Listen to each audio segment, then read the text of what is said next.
Nung last episode natin, meron tayong tanong kay President Bongbong Marcos kung kaya pa ba niya. At marami po sa ating mga viewers ang nag-comment na yes, kakayanin po yan ni President Bongbong Marcos. What with all of us supporting him na nasa likod niya lang at handa siyang ipaglaban, hindi lang kay President Bongbong Marcos, kundi laban sa mga taong gustong ibagsak ang ating gobyerno at ang ating bansa. Isipin ninyo, kung lahat na lang ba tayo ay nagtulong-tulong para iangat ang ating bansa, kasi tanggapin po natin, hindi po kakayanin ng presidente, kahit na sinong presidente, ang itaguyod, ang itaas, ang palaguin ang ating bansa ng nag-iisa. Kailangan po niyan lahat tayo sama-sama. Paano mangyayari yun? Kung may mga grupong tulad ng mga DDS, ang wala nang ginawa, kundi humanap ng paraan para pabagsakin si President Bongbong Marcos at iyo po, yung taong hindi na makapaghintay sa 2028. At kung pupunta kayo sa social media, kahit na maraming maiingay na DDS, dumadami po ang mga netizens, ang mga kabataan na nagtatanggol sa ating Pangulo. At mind you hindi lang po mga kabataan, kundi yung mga dating anti-Marcos. Ngayon ay in one way or another ay nagpapakita ng suporta para sa ating presidente. Magbabasa po ako ng ilang mga post dito sa social media na sagot ng mga kabataan dito sa mga DDS na wala nang alam gawin kundi ang manira at pabagsakin ang ating gobyerno. Unahin po natin doon sa sinabi ni Sara Duterte. Then malapit na nga po ang kanyang impeachment, kailangan nila ng diversionary tactics. Kailangan nila maglabas ng kahit na anong issue para lang mapagtakpan yung paparating niyang impeachment. Dahil hindi nga ba sinasabi, diyan sa mga bagong impeachment cases na yan, wala nang lusot si Sara Duterte. So ang style ni Sara, maglalabas ng panibagong intriga. Ay, oo nga pala. Maalala ko yung mga issue ng survey na yan. Hindi ba naglalabas yung mga survey kung saan ang taas-taas ng performance rating, although tatanungin natin, anong performance ang sinasabi ninyo? Yung trust rating. Anong trust rating? May tiwala pa ba ang tao kay Sara Duterte? Pero siyempre, kailangan nilang maglabas ng mga survey. Wala pa namang eleksyon. Hindi ba usually ang mga survey lumalabas lang kapag malapit na ang eleksyon? Ito hindi eh. Halatang-halata na kaya sila naglalabas ng survey para pagtakpan ang mga issue lalo na kay Sara Duterte at sa mga kaalihado niya. Ang bagong pronouncement kasi ni Sara Duterte ay ito. Sabi niya, hindi na maipaliwanag ng Pangulo ang patuloy na pagkalugmok ng bayan sa kahirapan dulot ng kanyang kapabayaan at bisyo. Ayan na naman sa bisyo na yan eh. Wala na bang bago, Sara Duterte? Wala naman kayong maipakitang pruweba na nagdodroga si Bongbong Marcos. Kahit na ngayon kapatid eh, hanggang ngak-ngak lang. May pinakita bang ebidensya? May nilabas ba siyang resibo nung nagdrama siya sa INC rally? Wala. So ito naman, kailangan talagang hindi mawala sa isipan ng tao yung issue ng pagkabangag ni President Bongbong Marcos. Yun daw bisyo. So ito ang sagot ng isang kabataan sa kanya. Galing kay Rose Aligo. Sabi ni Rose, sa'yo pa talaga nang galing na pagkalugmok dahil sa kapabayaan ni Marcos? Sino kaya ang naninira sa gobyerno? At sino kaya hindi tumutulong? Kung ikaw ba naman ang Vice President ni Marcos, mahihirapan talaga siya dahil wala siyang katuwang sa pagpapaganda at pagpapaunlad ng ekonomiya ng Pilipinas. Puro ka-travel at pangbabatikos kay Marcos. Tapos ngayon, magsasalita ka na nalugmok na ang Pilipinas? Kasalanan mo yan. Hindi mo nagampanan ang tungkulin mo bilang Vice President. Real talk lang yan. Totoo naman itong sinasabi ni Rose. Itong sinasabi kasing pagkalugmok, yan ang gustong mangyari ng mga Duterte. Kaya nga sinisira nila, kaya nga ginugulo nila ang Pilipinas para lumabas na lugmok tayo. Kung ano-ano mga pinalabas nila mga balita na puro fake news naman. Sadly, mga DDS na lang ang naniniwala. Sunod naman natin, itong si Sir Jack Argota.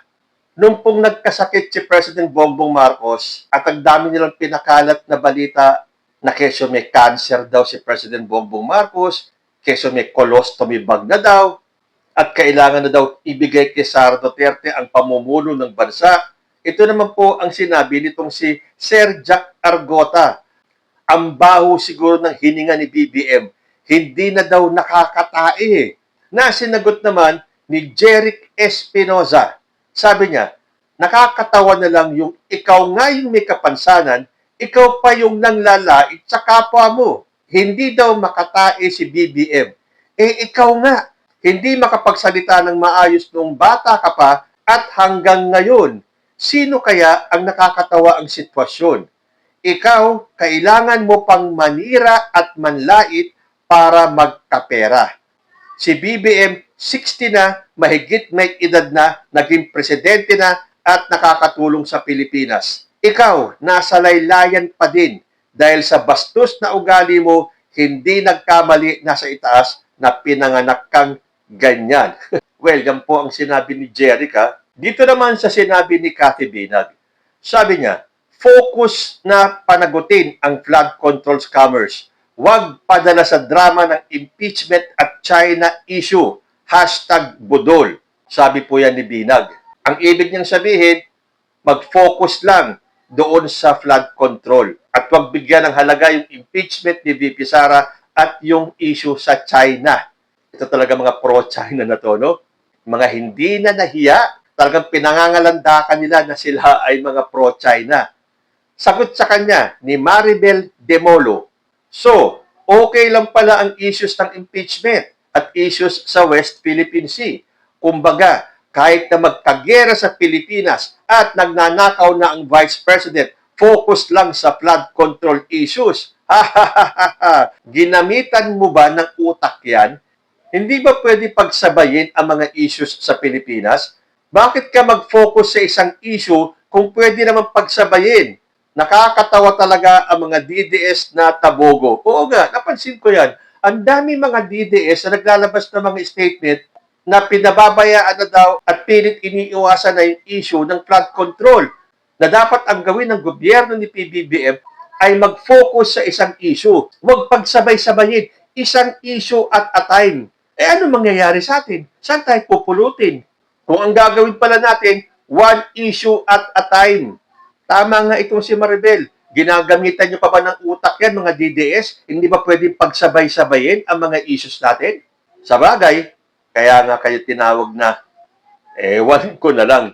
Dito naman sa issue ng mga pro-China, na mga Chinators tulad ni Rodante Marcoleta, Alan Peter Cayetano at Robin Padilla, sabi ni Christine Loyola, si Mr. 2K budol sa pangako, tapos bubudulin pa ang Pilipino na i-give up na lang ang Kalayaan Island. Yung Mr. 10K naman, pinagtatanggol ang pahayag ng Chinese Embassy sa harap ng mga Pilipino. Yung isang nabudol tayo, yung feeling makabayan, gumagamit ng malalalim na salita, pero walang kakwenta-kwenta na si Robin Padilla. Pabor sa China si Robin. Mas gusto niya wag natin ipaglaban ang West Philippine Sea at nasa Duterte ang loyalty imbis sa taong bayan. Hindi nyo ba nahahalata puro nasa minority ang traidor sa Pilipinas? O nakita nyo na, nagsasalita talaga ang ating mga kabataan. Dahil hindi nga ba may bagong statement pa itong si Robin Padilla tungkol sa mga kabataan ngayon? Sabi ni Robin Padilla, ang mga bata ngayon, sad to say, you are weak. Noong panahon namin, hindi uso yung salitang depression. Ngayon, batang maliit, sasabihin, I'm depressed. Na sinagot naman ni Kent Molino, sabi niya, sa panahon namin ngayon, mga weak ang senador. Sa kapwa politiko nagseserbisyo imbis sa taong bayan. At mga bobo pa ang senador. Naawa ako sa mga kabataan na tulad ko dahil may mga opisyal tayong traidor sa bansa. Mas pumapanig pa sa China na panghaharas sa mga Pilipino. Sad to say, mga walang kwenta ang mga senador ngayon katulad mo, Robin Padilla. Dahil hindi nga ba nagkaroon ng bali-balita na si Bongo daw ay lilipat sa majority at iiwanan ang Duterte block. Yan po ay nung hindi natuloy ang kudeta na pinlano di umano ni Amy Marcos, ni Alan Peter Cayetano at ni Rodante Marcoleta. So siguro marahil lang dahil sa nagkabukingan, balik Duterte block agad si Bongo. At naglabas pa sila ng picture ni Robin Padilla kung saan sinabi nila, solid Duterte block kami. Kahit 3 na lang kaming maiwan. Na sinagot ni Jefferson Tulip. Sabi niya, pag tumakbo ka pala bilang senador sa Pilipinas, sa kapwa mo politiko ang loyalty mo. Wala kang pakialam sa taong bayan. Basta solid ka sa Duterte. Kakaiba na ngayon, di ba? Taong bayan ang nagbigay ng posisyon sa inyo sa gobyerno, tapos sa kapwa nyo politiko kayo magseserbisyo imbis sa mga bumoto sa inyo. Last nyo na yan. Aray ko, pakak.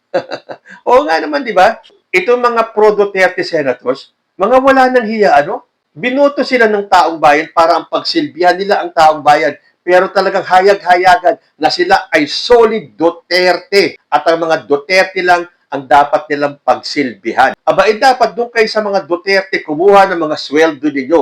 Mga pakak kayo, kung ano man yung ibig sabihin ng pakak na sinabi ni Jefferson Tulip. At may mga nagsasabi pa na natatakot daw ang mga anti-Sara Duterte na manalo siya bilang presidente. Sabi dito sa isang post, takot sila maging presidente si VP Sara, hindi kasi nila nauuto. Na sinagot naman ni Romel Miranda, sabi niya, sino ba hindi matatakot na maging presidente yang walang alam kundi mag-travel at maglustay?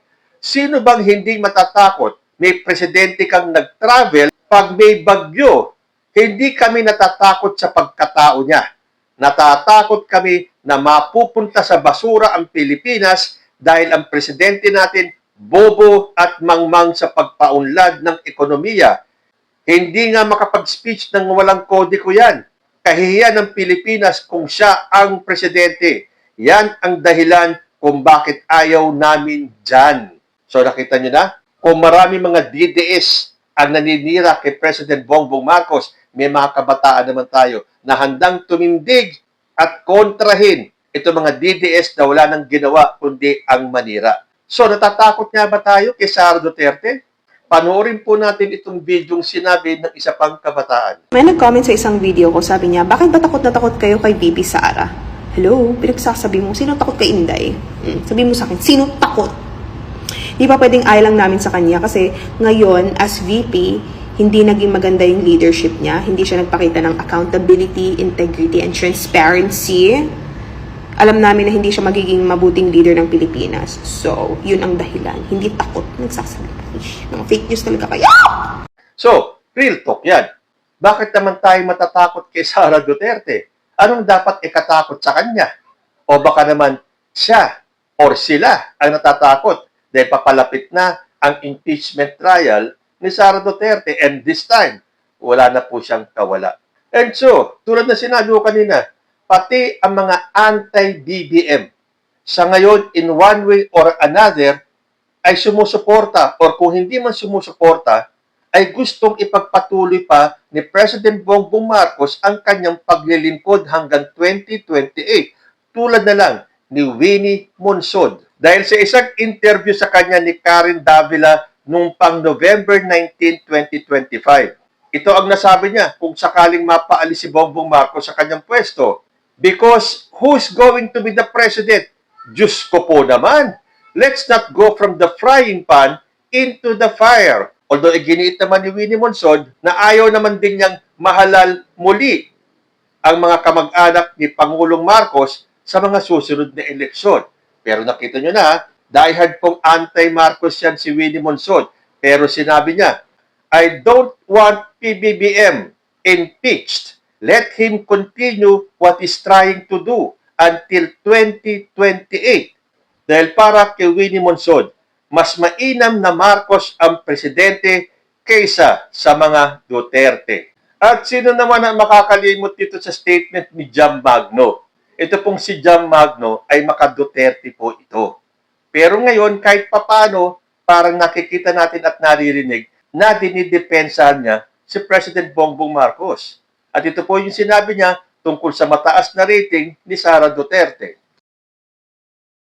Kayo tong magugulo at kayo ang totoong tambaloslos. Tambaloslos na ang taas-taas ng rating, wala namang trabaho ang ginagawa. Ano yun? Nanggagago? All of a sudden, ang taas-taas ng rating na mas nagtatantrum kaysa sa nagtatrabaho. Wow! And you want the president to step down to give way to who exactly? The one you're supporting? Wow! Every time you open your mouth, lumalabas na wala talagang laman to. Diba? Ang taas-taas ng rating. Mas marami namang araw na wala sa Pilipinas. Hala, paano yun? Tumaas ang rating mo dahil ano? Sino yung sinurvey? Yung mga himod sa puwet mo? Pakshit! So please, enough with the bullshit na ano daw ang masasabi ko sa bullshit na rating na survey na yan. Ay grabe, ganyan na talaga katanga ang mga Pilipino ngayon? Yung talagang gustong-gustong puring-puri kayo sa hindi nagtatrabaho? Yung mahal na mahal ang ibang bansa kasi sa sariling bansa? Yung gumagawa lang ng isang bagay para lang talaga i-focus sa pamilya nila? Halabi, empleyado ka ng gobyerno, be. Halabi, empleyado ka ng gobyerno na pinapasweldo ka ng buwis ng tao. At hindi po natin makakalimutan ang statement ni Karen Davila na nung panahon ng eleksyon, sinabi niya na kung mananalo si Bongbong Marcos sa eleksyon, aalis siya ng bansa. Pero nag-iba po ng tono si Karen Davila ngayon. Hindi ko naman po sinasabi na siya ay pro-Marcos na.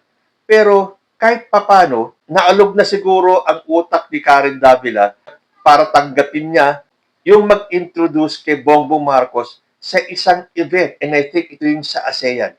Pakinggan po natin. Ladies and gentlemen, we find ourselves at a historic crossroads, a once in 11 years privilege that places the Philippines at the very heart of the regional and even the global stage. As we take the lead, the Philippines and this administration is building its legacy. This administration is sending the message that the Philippines has always been ready and ready for business and is prepared to lead Southeast Asia into a new era of prominence. As Joey said, I didn't even know that his father was one of the early founders, one of the first presidents to have founded ASEAN. And he will be ending his administration in the next 2 years chairing ASEAN. Ladies and gentlemen, to put his own trademark on the chairship of the Philippines, let's all welcome the President of the Republic of the Philippines, His Excellency, Ferdinand Marcos Jr.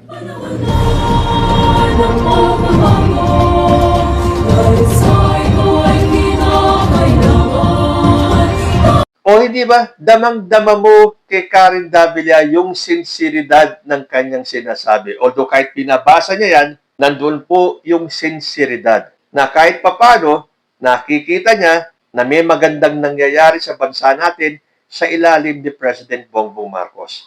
Isa pa, isang dating katunggali ng eleksyon, si Yorme.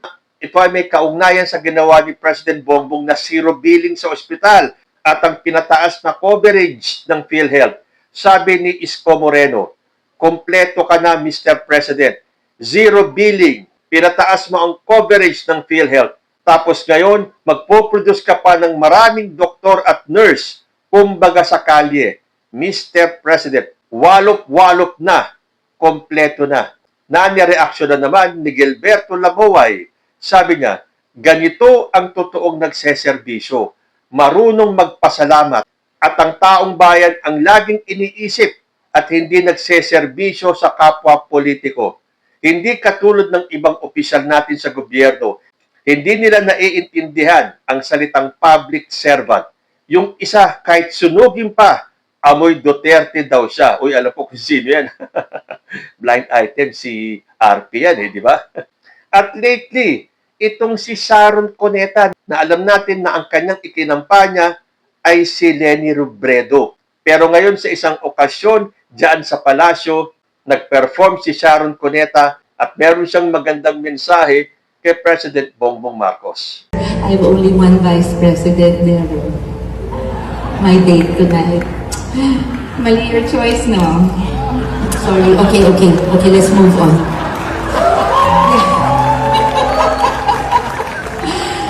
Basta, Mr. President, you have my support. I will pray for you. I will pray for the country. I will pray that before we all judge you, that you are allowed to do your job for all of us. And we pray for good health, peace of mind from all the fake news, all the disinformation. May God be with you every single day, Mr. President and Madam Madam First Lady. Naging Vice President na si Madam First Lady. No, but that's my Vice President. My date. O hindi ba? Nagkamali nga naman talaga si President Bongbong Marcos sa kanyang choice as VP. At tandaan ninyo ha, kung sinasabi nila na nag-giveaway daw si Sara Duterte at pinabayaan si Bongbong Marcos ang tumakbong presidente, hindi po totoo yan. Dahil hindi nga ba meron statement itong si Sara Duterte na siya pa ang nakiusap kay Bongbong Marcos na gawin siyang Vice President. At syempre, yung pong kumakalat na video ni Leni Robredo na naging pinakamahigpit ng kalaban noong 2022 presidential elections. Ito po ang sinabi ni ex-Vice President Leni Robredo. It's sad what's happening to the country, lalo na sa politika. And even if I lost, talagang, in all honesty, I wish the president well. From the moment that I accepted the defeat, talagang, I want him to succeed. Because his success will be the success of the country naman eh. O hindi po ba kung si Winnie Monsod na isang diehard anti-Marcos ay nagsalita na pabayaan matapos si Bongbong Marcos at gawin niya ang dapat niyang gawin hanggang 2028 at mas gugustuhin pa niya ang Marcos admin kaysa sa Duterte at itong mga anti-Marcos dati na kahit papano in one way or another tulad nga ng sinabi ko ay nagbibigay ng suporta kay President Bongbong Marcos. At ang pinakamatindi diyan, si Leni Robredo. Ganyan dapat ang ating mga public servant. Pagkatapos ng eleksyon, kalimutan na ang nakaraan, magsama-sama, magtulungan para sa ika-asenso nating lahat. Hindi tulad ng kabilang kampo dyan, led by Sara Duterte, na mas gustong hiwa-hiwalay tayo, gustong divided tayo, dahil ang gusto nila, sila ang maghari-harian.